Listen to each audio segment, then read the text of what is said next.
By the mid-1780s, the United States is a young nation in trouble. It is impossible to get all 13 states to agree on issues of national policy.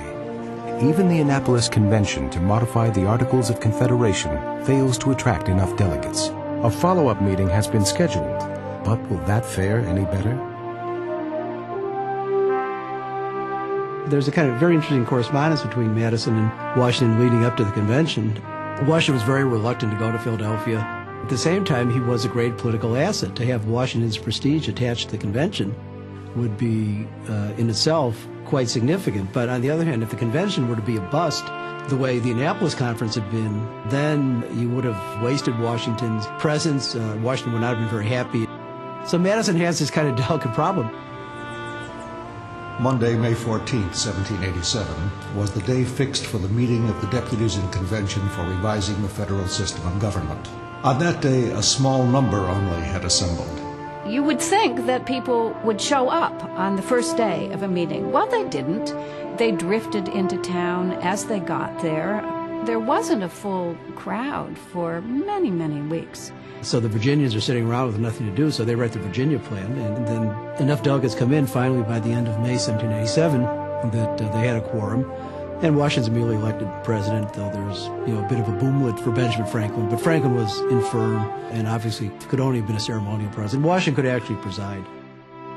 The delegates are well aware of the challenges before them. You have to recall that throughout this whole period, there is this fear of concentrated power. So they were engaged in something that they had repudiated earlier, namely they were creating a system of a central power, a government with sufficient powers to govern a vast territory. Mr. Gouverneur Morris explained the distinction between a federal and a national supreme government, the former being a mere compact resting on the good faith of the parties, the latter having a complete and compulsive operation. He contended that in all communities there must How do be you do one this and make it compatible with individual liberties and not make it excessive? How do you make a system of representation that would work effectively over an almost continental size? It made no sense in terms of theories of representation of the 18th century.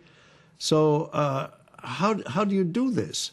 Madison and other large state delegates, Rufus King, Alexander Hamilton, Gouverneur Morris, James Wilson, believe very much that representation in both houses of Congress should be apportioned on the basis of population, or of population and wealth. Against that position, the small state delegates, led by people like Roger Sherman and Oliver Ellsworth from Connecticut and John Dickinson from Delaware, William Patterson from New Jersey as well, argued that the states ought to be allowed to hold on to the right of equal representation.